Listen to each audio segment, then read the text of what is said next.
بسم الله الرحمن الرحيم الرحمن علم القرآن خلق الإنسان علمه البيان. السلام عليكم ورحمة الله وبركاته. الحمد لله رب العالمين، والصلاة والسلام على أشرف المرسلين سيدنا محمد صلى الله عليه وسلم وعلى آله وصحبه أجمعين، أما بعد. أعوذ بالله من الشيطان الرجيم. بسم الله الرحمن الرحيم. يا أيها الذين آمنوا اتقوا الله وكونوا مع الصادقين. صدق الله العظيم. قال رسول الله صلى الله عليه وسلم: أفضل الجهاد كلمة حق عند سلطان جائر، أو كما قال سيدنا حبيبنا صلى الله عليه وسلم: سبحانك لا علم لنا إلا ما علمتنا إنك أنت العليم الحكيم. لا حول ولا قوة إلا بالله العلي العظيم. அல்லாஹ்வின் நல்லடியார்களே, அல்லாஹ் ஜல்ல ஷானுஹு வ தஆலாவின் பேரருளால் நமது இந்திய திருநாடு தனது 79வது சுதந்திர தினத்தை இன்று கொண்டாடி கொண்டிருக்கிறார். எல்லாமல்ல அல்லாஹ் நம் நாட்டிற்கு அருள் வளத்தையும் பொருள் வளத்தையும் நிரம்ப தந்தருள்வானாக. உலகின் எந்த சர்வாதிகாரியாலும் தோற்கடிக்க முடியாத வலிமையை தந்தருள்வானாக. நாட்டின் ஆட்சி தலைவர்களும் அரசு நிர்வாகத்தில் இருப்பவர்களும் மக்களின் சுதந்திரத்தை பேணி காப்பவர்களாக அல்லாஹ் ஆக்குவானாக. சகோதரர்களே, நம்முடைய நாடு உலகின் மிகப்பெரிய மக்கள் தொகை கொண்ட நாடு. சுமார் 140 கோடி மக்கள் இங்கு வசிக்கிறார்கள். இன்று நாட்டின் 79வது சுதந்திர தினத்தை 140 கோடி மக்கள் கொண்டாடுகிறார்கள் என்பது இது உலகின் மிகப்பெரிய கொண்டாட்டங்களில் ஒன்றாக கருதப்படும். பல்வேறு மொழி, இனம், மதம், கலாச்சாரத்தை கொண்ட மக்கள் அனைவரும் இந்த கொண்டாட்டத்தை ஒருங்கிணைந்து மகிழ்ச்சியோடு கொண்டாடுகிறார்கள். மேலும் இதற்கு காரணமான சுதந்திரம், நாட்டு மக்கள் அனைவரும் வேறுபாடுகளை களைந்து ஒன்றிணைந்து பல்வேறு பேதங்களையும் மறந்து இரண்டர கலந்து போராடி பெற்றதாகும். எல்லோரும் ஒன்றிணைந்து கொண்டாடுவதற்கான காரணம், நாம் நமக்கு மத்தியில் பல்வேறு பிரிவுகள் இருந்தாலும் கூட அனைத்தையும் தாண்டி இந்தியர்கள் என்ற அடிப்படையில் ஒன்றிணைந்து இதை பெற்றதால் எல்லோரும் கொண்டாடுகின்ற ஒரு நிலை. மேலும் இந்த சுதந்திர போராட்டத்திற்கு முஸ்லிம்கள் முன்னிலையிலும் முதுகெலும்பாகவும் இருந்தார்கள் என்று சொன்னால் அது மிகையல்ல. ஒரு குறிப்பிட்ட சூழலுக்கு காலத்திற்கு பின்பு புரட்சி வேகமாக வெடித்ததற்கு பின்பு எல்லோரும் தங்களை ஐக்கியப்படுத்திக் கொண்டார்கள். ஆனால் இயல்பாக இதை தொடக்கத்திலேயே கண்டுகொண்டவர்களும் ஆங்கிலேயர்களை எதிர்த்தவர்களும் முஸ்லிம்கள் என்று சொல்வது மிகைப்படுத்தப்பட்டதல்ல. காரணம் என்னவெனில், இஸ்லாம் மனித வாழ்வின் அடிப்படைகளில் ஒன்றாக சுதந்திரத்தை கருதுகிறது. ஹஸரத் அலி ரலியல்லாஹு அன்ஹு அவர்கள் சொல்வார்கள்: லா தகுன் அப்த கைரி வகத் ஹலகல்லாஹு ஹுர்ரன்.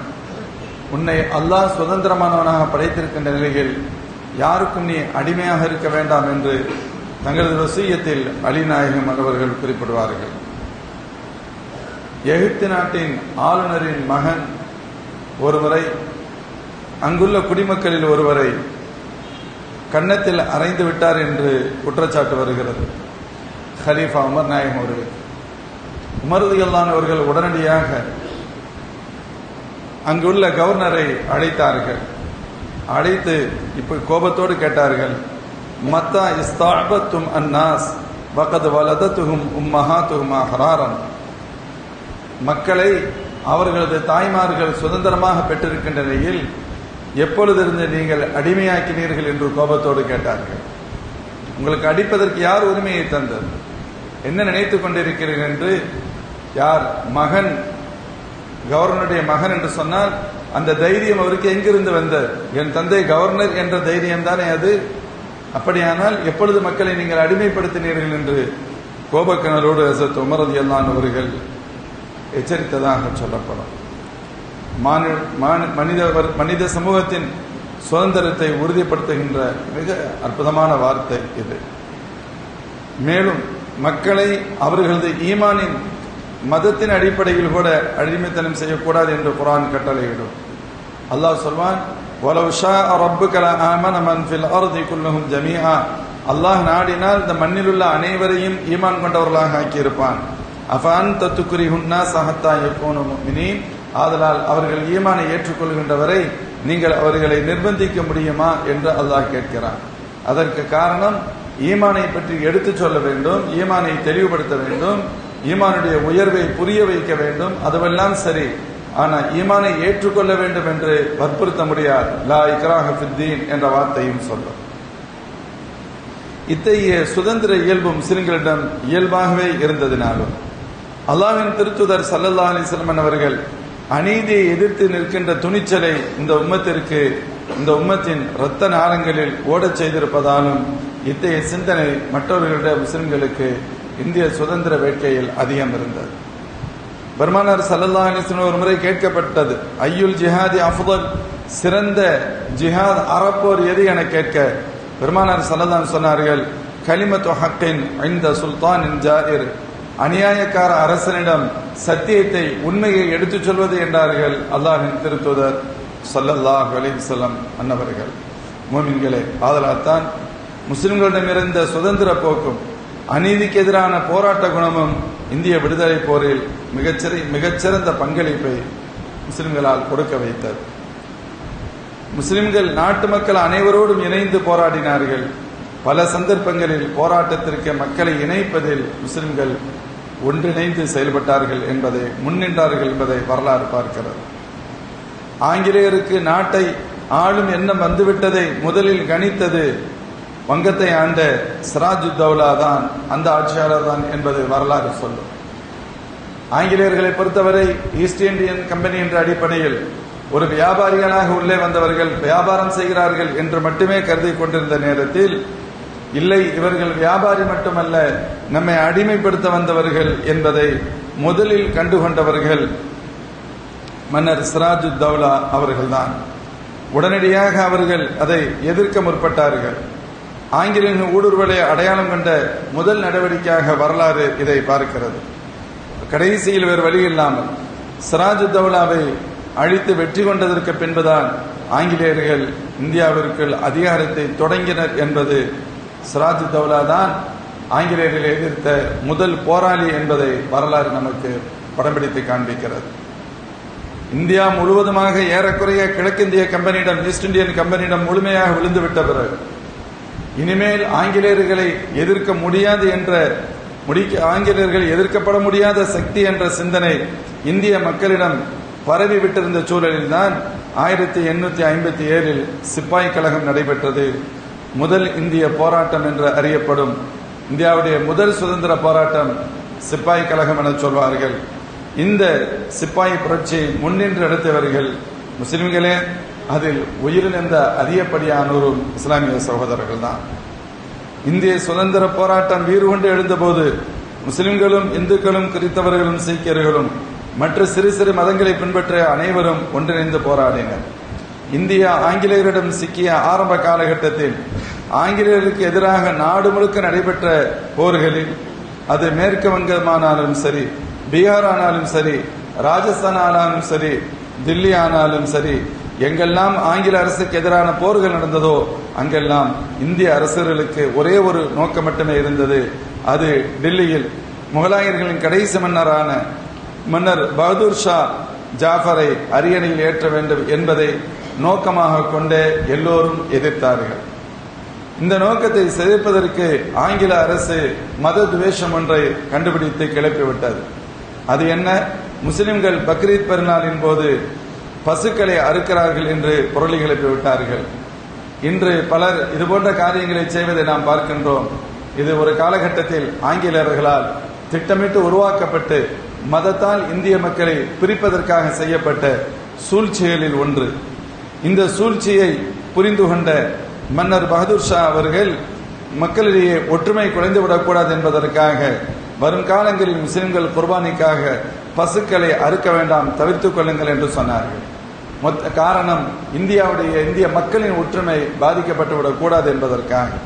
இப்படி கட்டி காக்கப்பட்ட சமய நல்லுறவு, மத நல்லிணக்கம் தொடர்ந்தது. அல்லாஹின் அருளால் இந்தியா தொடர்ந்து இத்தகைய உயர்ந்த சூழலாய் எல்லோரும் ஒன்றிணைந்து இந்திய விடுதலைக்கு போராட, அனைவரும் இணைந்து போராட உதவியாக இருந்தது இதுதான்.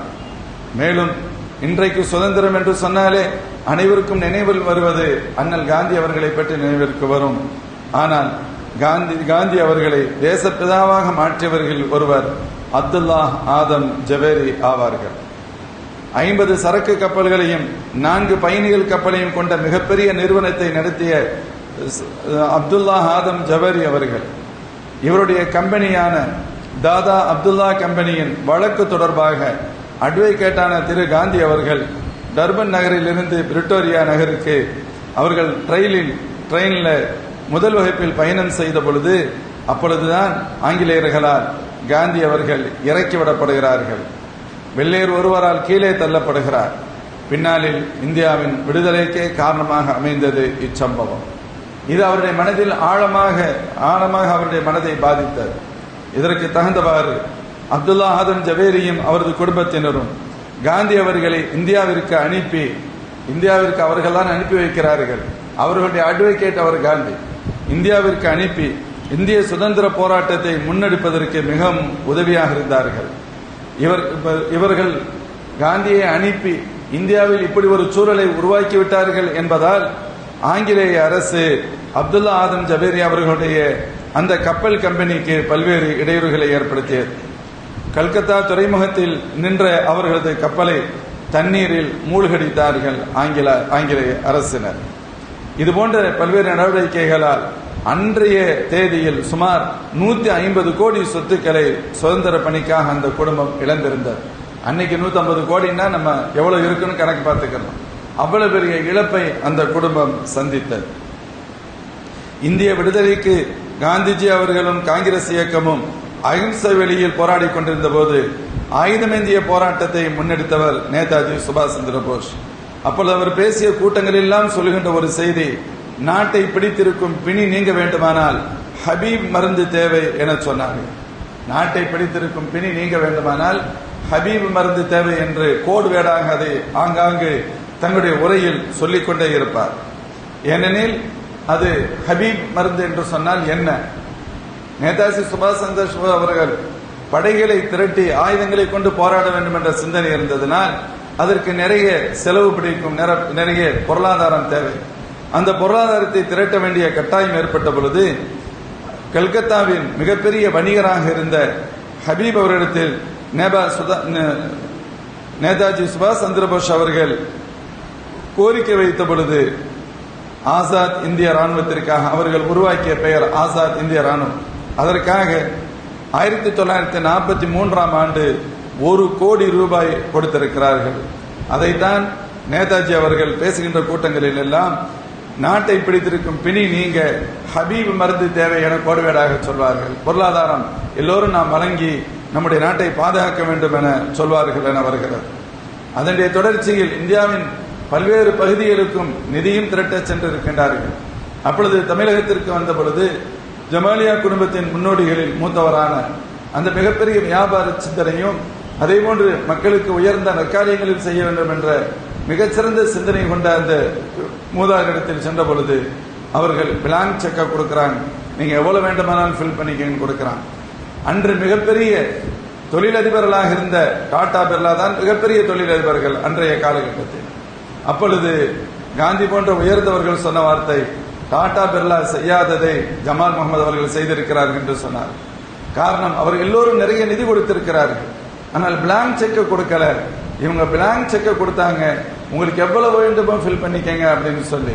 இப்படி எல்லா வகையிலும் உடலால் மட்டுமல்ல பொருளாலும் உதவி செய்தவர்கள் இந்திய முஸ்லிம்கள். அதே போன்று தமிழர் ஃபக்கீர் முகமது சேட் அவர்களை பற்றி சொல்லுவான். British Indian steam navigation company அப்படின்ற ஒரு கம்பெனி, ஆங்கிலேய கம்பெனி, கப்பலை வச்சிருக்கு. இந்தியா இலங்கைக்கிடையே கப்பல்களை இயக்கிக் கொண்டிருக்கிறார்கள். இது முழுக்க முழுக்க ஆங்கிலேயர்களின் வணிகத்திற்கு மட்டுமே முக்கியத்துவம் கொடுத்தது. ஆதலால் பாபு சிதம்பரனார் பிள்ளை அவர்கள் இந்தியாவிற்காக ஒரு கப்பல் நிறுவனம் சுதேசி நாவாய் சங்கம் என்ற பெயரில் தொடங்கினார். நம்ம கப்பல் உருவாக்கணும், நாம் இயக்க வேண்டும் என்று. அதற்கு பல வகையிலும் ஆங்கில அரசு இடையூறு செய்தது. கப்பல் உரிமையாளர்கள் எல்லாம் சந்தித்து இந்த கம்பெனிக்கு கப்பலை வாடகைக்கு விட வேண்டாம் என்று தடுத்தது. கடைசியில் பார்க்கிறார் பாபு சிதம்பரனார், சொந்தமாக கப்பல் வாங்கினாலே தவிர வேறு வழி இல்லை என்று முடிவு செய்கிறார். கப்பல் வாங்குவது என்பது சாதாரணமானது அல்லவா, அதற்காக நிதி உதவி தேவைப்படுகிறது. அப்பொழுது சுமார் 2 லட்சம் மதிப்பிலான 8000 பங்குகளை வாங்கி பாவுசியின் நோக்கத்திற்கு உறுதுணையாக இருந்தவர் ஏஆர் ஃபக்கீர் முகமது ராவுத்தர் சேட் ஆவார் என சொல்லப்படுகிறது. அப்போது தமிழகத்திலிருந்து செல்வாக்குமிக்க பலராலும் சில ஆயிரங்களுக்கான பங்குகளை வாங்க முடிந்த நிலையில் 8000 பங்குகளை 2 லட்சம் கொடுத்து வாங்கி கொடுத்தவர் திரு முகமது ஃபக்கீர் சேட் அவர்கள். இப்படி எல்லா வகையிலும். அதே போன்று காஜி கருத்தராவத்தர் ரஹ்மத்துல்லாஹ் அவங்களை பற்றி சொல்வாங்க. உத்தமபாளையத்தில் கருத்தராவத்தர் கல்லூரின்னு ஒரு கல்லூரி இருக்கு. திருச்சியில் ஜமால் முகமது கல்லூரின்னு இருக்கிற மாதிரி கருத்தராவத்தர் கல்லூரின்னு சொல்லுவாங்க. அந்த பகுதி மக்களுக்கு கல்வி கிடைப்பதற்கு மிக காரணமாக இருந்தவர். அரசு மருத்துவமனை ஹாஜி கருத்தராவத்தர் மருத்துவமனை என்ற பெயரில் தான் இருந்தது. அதுவே பள்ளப்பட்டியில் இருக்கின்ற மருத்துவமனை அங்கே உள்ள முஸ்லிம்களுடைய பெயராளவே இருந்தது. சமீபத்தில் பொதுவாக ஒரு பழைய மருத்துவமனைகளில் டெவலப்மெண்ட் பண்ணுவாங்கல்ல, அப்படி பண்ணுகின்ற பொழுது ஒரு சிறிய உதவிகளை செய்து சில கட்டிடங்களை கட்டி டெவலப்மெண்ட் அரசு பண்ணி அதற்கு பெயரை மாற்றியது. அவங்களுடைய பெயரை எடுத்துட்டாங்க. அன்னைக்கு அவர்களுடைய இடம், அவங்க இடம், பைசா கொடுத்தது அவங்க எல்லாம். பாளையங்கோட்டையின் மிகச்சிறந்த மருத்துவமனை உள்ளிட்ட அந்த மருத்துவ கல்லூரி உள்ளிட்ட மருத்துவமனை முஸ்லிம்களால் கொடுக்கப்பட்ட இடம். இப்படி 1-2 அல்ல, எண்ணற்ற வரலாறுகளுக்கு சொந்தம். ஹாஜி கருத்தராவத்தர் ரஹ்மத்துல்லாஹ் அவர்களை பற்றி சொல்கின்ற பொழுது, தேனி பகுதியில் பெரிய குளத்தில் காங்கிரஸ் மாநாடு ஒன்று நடக்கிறது. அதற்கான முழு செலவையும் ஏற்றுக்கொண்டவர் முகமது இஸ்மாயில் என்ற இஸ்லாமிய செல்வந்தர் தான். அப்பொழுது அவர் அப்படி செய்தார் என்பதற்காக சத்தியாகிரக போராட்டத்தில் ஈடுபட்டதற்காக 500 ரூபாய் அபராதமும் 7 மாதங்கள் சிறையிலும் அவர்களை ஆங்கில அரசு முகமது இஸ்மாயில் அவர்களை தள்ளியது. ஆனாலும் யாரும் அந்த நேரத்தில் அவர் அவ்வளவு பெரிய கொடுமைகளுக்கு தொடர்ந்து பல்வேறு சிறைகளில் வைக்கப்பட்டு துன்புறுத்தப்பட்ட பொழுதும் அந்த நிலையிலிருந்து அவர்கள் மாறவே இல்லை. அந்த மாநாட்டில் இன்னொரு நிகழ்வு ஒன்று நடந்தது. முக்கியமாக சுதந்திர போராட்ட முன்னணி தலைவர்கள் ஒருவரான சேலம் வரதராஜ நாயுடு என்ற சகோதரர் தலைமை உரை நிகழ்த்த போகிறார். அவர் உரை நிகழ்த்துவதற்கு முன்பாக காவல்துறை அதிகாரி ஒரு காகிதத்தை கொடுக்கிறார். அதில் என்ன இருக்கிறது, நீங்கள் உரையாற்றக்கூடாது, நீங்கள் உரையாற்றினால் கைது செய்யப்படுவீர்கள் என்று இருக்கிறார். அவர் பேப்பரை வாங்கி வைத்துக் கொண்டு தன்னுடைய உரையை தொடங்குகிறார். ஆங்கிலேயருடைய அந்த முறை தவறிய செயல்பாடுகளை கடுமையாக விமர்சிக்கிறார். நம்மை எப்படியெல்லாம் அடிமைப்படுத்திக் கொண்டிருக்கிறார் என்பதை புள்ளிவரமாக அவர் சொல்லிக் கொண்டிருக்கிறார். பேசினால் கைது செய்யப்படுவோம் என்பது தெளிவாக தெரிந்திருந்தும் தொடர்ந்து அவர் பேசுகிறார். பேசியும் முடித்து விட்டார். பேசும் பொழுதும் இடைமறிக்கவில்லை, பேசியதற்கு பின்பும் கைது செய்யவில்லை. அமைதியாகவே இருந்தது காவல்துறை. ஏறக்குறைய கூட்டமெல்லாம் முடிந்து அவர் எல்லோரும் சென்றதற்கு பின்பு 20 கிலோமீட்டர் தொலைவுக்கு அப்பால் வீரபாண்டி என்ற ஊரை கடந்த பொழுதுதான் அவரது காரை நிறுத்தி கைது செய்தார்கள் என்று சொல்கின்ற வரலாறு. அங்கு அவர்களை கைது செய்ய முடியாமல் போனதற்கான காரணம் அந்த பகுதியின் மிகச் செல்வாக்கு மிக்க ஹாஜி கருத்தராவத்தர் அவர்களுடைய செல்வாக்கு தான் அதற்கு காரணம். அந்த இடத்தில், அந்த ஊரில், அவருடைய ஏரியாவில் வைத்து கைது செய்கின்ற துணிச்சல் கூட எதிரிகளுக்கு இல்லாமல் இருந்தது. அவ்வளவு பெரிய ஆளுமை ஹாஜி கருத்தராவத்தர் அவர்கள். காரணம், அந்த கூட்டத்தை ஏற்பாடு செய்த ஏற்பாட்டாளர்களில் அவர்களும் ஒருவராக இருந்தார் என்று சொல்லப்படும். 1-2 அல்ல, இப்படிப்பட்ட வரலாறுகள் எண்ணிலடங்கா வரலாறுகள் உண்டு, எண்ணற்ற வரலாறுகள் உண்டு. இப்படி இவ்வளவு பெரிய பல்வேறு சிரமங்களையும் பல்வேறு துன்பங்களையும் பல்வேறு துயரங்களையும் தாண்டி இந்த சுதந்திர போராட்டம் தொடர்ந்து நடைபெற்றது. மதுரை பகுதியில் காந்தி அவர்களுடைய வேண்டுகோளுக்கு இணங்க கள்ளுக்கடை எதிர்ப்பு போராட்டம் நடைபெற்றது. அதுல 19 பேர் கைது செய்யப்பட்டார்கள். அதுல 10 பேர் முஸ்லிம்கள். 19 பேர் கைது செய்யப்பட்டது, 10 பேர் முஸ்லிம்கள். எபோவ் 50%. இதுதான் யதார்த்த நிலை. இப்படி நம்முடைய ரத்தம், அதனாலதான் வரலாற்றாசி எல்லோரும் சொல்கின்ற தகவல். திரு குஷ்வஜன் சொல்வார் தன்னுடைய பத்திரிகையில, எல்லாரும் போராடி இருக்கிறாங்க, நாம் இல்லை என்று சொல்வதற்கு இல்லை. ஆனால் அவருடைய விகிதாச்சாரத்தோடு ஒப்பிட்டால் முஸ்லிம்கள் சிந்திய ரத்தமும் உயர்வையும் அவர்களது மக்கள் தொகையின் விகிதாச்சாரத்தை விட பன்மடங்கு அதிகமானது என்று நடுநிலை வரலாற்றாய்வாளர்கள் எல்லோரும் வெளிப்படையாக சொல்கின்ற தகவல். இவ்வளவு பெரிய ஏற்பாடு செய்து பல்வேறு சிரமங்களை தாங்கி இந்தியா சுதந்திரம் பெற்றது. எல்லா மக்களும் போராடி சுதந்திரத்தை பெற்றார்கள். இப்படி பெறப்பட்ட சுதந்திரம் தொடர்ந்து அந்த முழுமையான அறப்போரில் கலந்து கொண்டவர்களால், அதை பற்றிய ஞானம் உள்ளவர்களால் ஆட்சி அதிகாரத்தில் இருந்த பொழுது முறையாக நடந்து வந்த ஒரு சூழலில் தற்பொழுது சுதந்திரத்திற்கும் தங்களுக்கும் எந்த சம்பந்தம் இல்லாதவர்கள், அதை பற்றி ஏபிசிடியோடு தெரியாதவர்கள் பொறுப்பிற்கு வந்த நிலையில் சுதந்திர போராட்ட வரலாறுகள் கூட திருத்தி எழுதப்படுகின்ற அவல நிலைக்கு தள்ளப்பட்டிருக்கிறது. உண்மையான சுதந்திர போராட்ட வீரர்கள் அவர்கள் அவமதிக்கப்படுகின்ற நிலை, அவருடைய பெயர்கள் திருத்தப்படுகிறது, அவர்களுடைய பெயர்கள் மாற்றியமைக்கப்படுகிறது. அவருடைய ஊர்களுக்கு அவருடைய பெயர்கள் இருந்தால் திட்டமிட்டு அதை மறைக்கிறார்கள், அவமானப்படுத்தப்படுகிறார்கள். யார் சம்பந்தமே இல்லையோ அவர்களெல்லாம் மிகப்பெரிய போராளியாக காண்பிக்கப்படுகின்ற நிலை தற்போது நிலவிக் கொண்டிருக்கிறது. இத்தகைய சூழலில் நாம் எல்லோரும் ஒன்றிணைந்து போராடி பல்வேறு அர்ப்பணிப்புகளை செய்து பெற்ற சுதந்திரத்தை பாதுகாக்க வேண்டிய தார்மீக கடமை எல்லோருக்குமே உண்டு.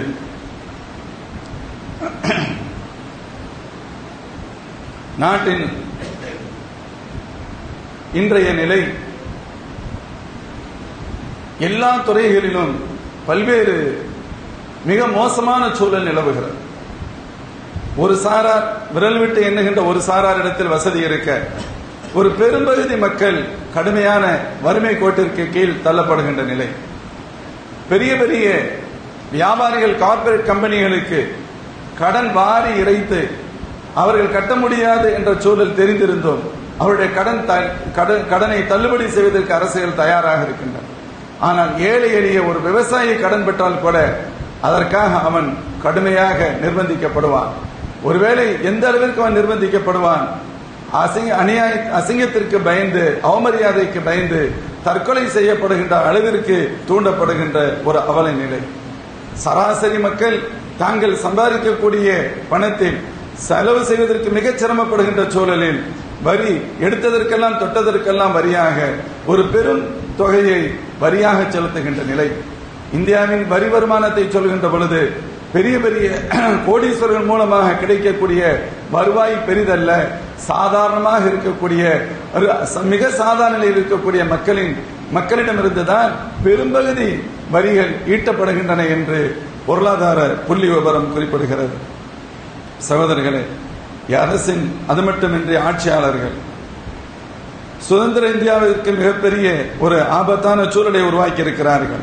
அரசின் எல்லா துறையையும் தங்களது சிந்தனைக்கு ஏற்ப வளைத்து விட்டார்கள். சட்டம், நீதி, நிர்வாகம் ஆகிய துறைகளை தங்களது விளையாட்டு பொம்மைகளாக மாற்றிவிட்ட அவல நிலை.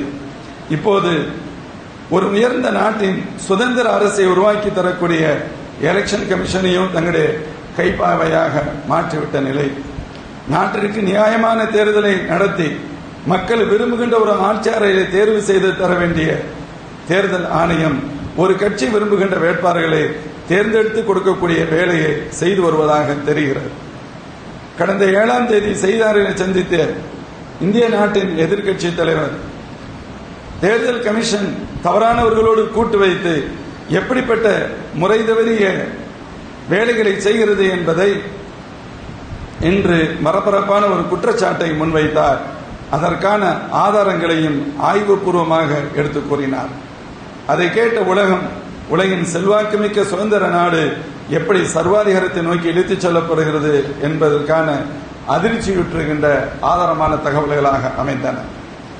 தனது குற்றச்சாட்டுகளை நிரூபிப்பதற்கு தாங்கள் வென்றிருக்க வேண்டிய நாடாளுமன்றத்தின் தொகுதிக்கு உட்பட்ட ஒரே ஒரு சட்டமன்ற தொகுதியை எடுத்து ஒரு நீண்ட ஆய்வுகளை மேற்கொண்டார்.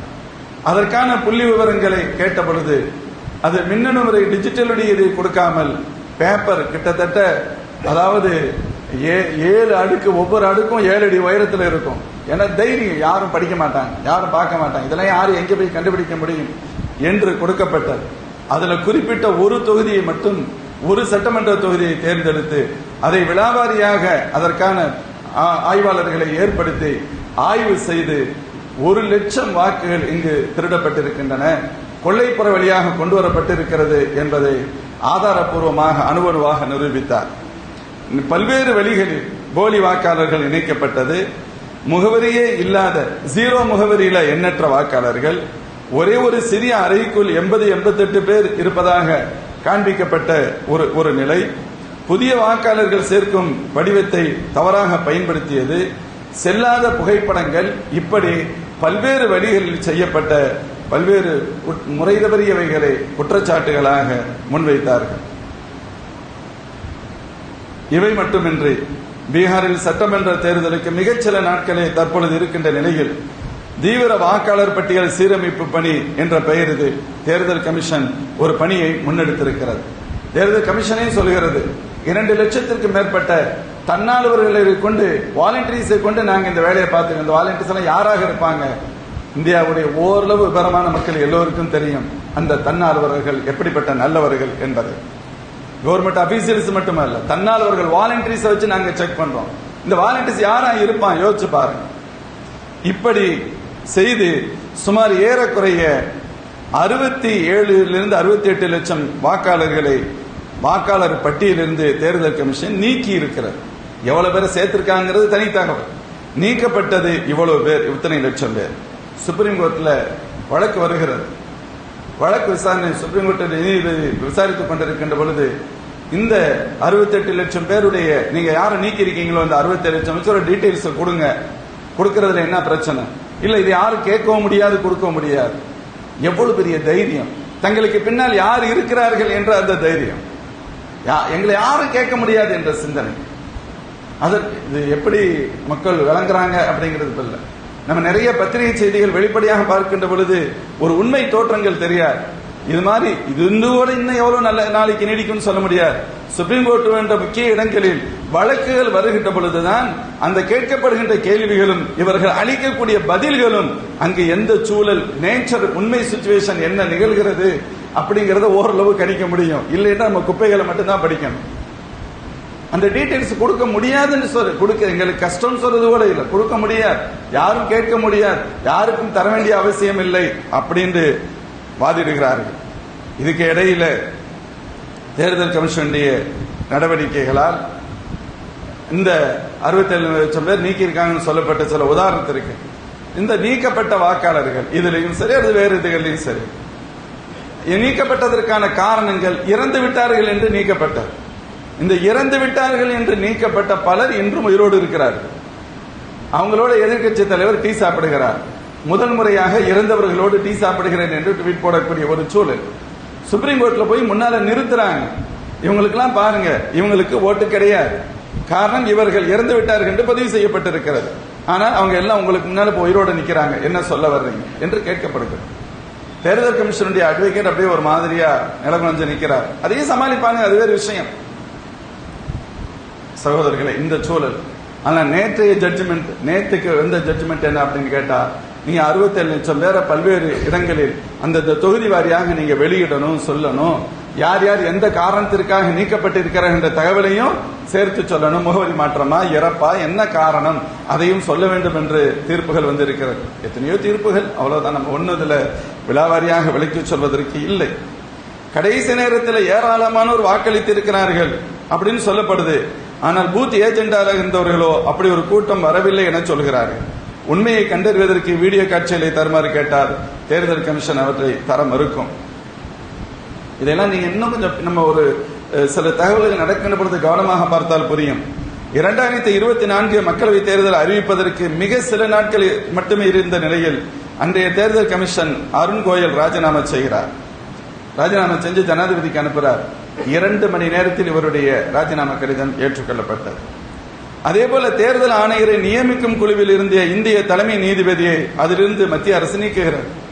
பிரதமர் இருப்பாரு, எதிர்க்கட்சி தலைவர் ஒருத்தர் இருப்பாரு, சுப்ரீம் கோர்ட்டுடைய ஜட்ஜு ஒருத்தர் இருப்பாரு. இப்படி இருக்கு. இப்ப யாராவது இப்ப 2 பேர் 3ல 2 பேர் மெஜாரிட்டி அடிப்படையில் தேர்வு செய்யப்படும். இப்ப பிரதமர் ஒருத்தர் சொல்றாரு, எதிர்க்கட்சி ஒருத்தர் வேற ஒருத்தர் சொல்றாருன்னு சொன்னா யாரு சரியோ, இப்ப சுப்ரீம் கோர்ட் நீதிபதி எந்த பக்கம் வாக்களிக்கிறாரோ மொத்தத்துல 2 பேர் அவங்க வந்துருவாங்க. அரசு அதை எடுத்தது. சுப்ரீம் கோர்ட் நீதிபதியெல்லாம் வைக்க முடியாது. பிரதமர் ஒருவர் இருப்பார், அமைச்சரவையில் முக்கியமான மூத்த அமைச்சர் ஒருவர் இருப்பார், எதிர்க்கட்சி தலைவர் ஒருவர் இருப்பார். நீ 3 பேர் தேவையே இல்லையா, ஒருத்தர் மட்டுமே போதுமே, எதுக்கு 3 பேரு? எவ்வளவு முட்டாளாக்குறாங்க பாருங்க. பிரதமர் இருப்பாரு, எதிர்க்கட்சி அமைச்சரவையின் முக்கிய மூத்த உறுப்பினர் ஒருவர் இருப்பார், அவங்க ஆளு 2, எதிர்க்கட்சி தலைவர் இருந்தா என்ன இல்லாட்டி என்ன, 2 பேரே போதும், அது ஒரு ஆளே போதும், நீங்க முடிவெடுத்துட்டு போயிட வேண்டியதானே. இப்படிப்பட்ட சூழல்களை எல்லாம் நாம் சமீபத்தில் தொடர்ந்து பார்த்து வருகின்றோம். இதுபோன்ற இத்தகைய காரணங்களால் இந்திய தேர்தல் ஆணையம் பெரும் சந்தேகத்திற்குள்ளாகி இருக்கிறது. இவை சுதந்திர இந்தியாவிற்கும் நாட்டு மக்களுக்கும் மிகப்பெரிய கவலை அளிக்கக்கூடிய செய்தி. இந்த நிலையில் நம்ம சொல்ல வர்றது என்ன? இந்த குற்றச்சாட்டுகள் ஒரு பக்கம் போய்கிட்டு இருக்கும், இது நாடு தழுவிய அளவில் அது போகும், அது விரிவாக்கம் பெறும்.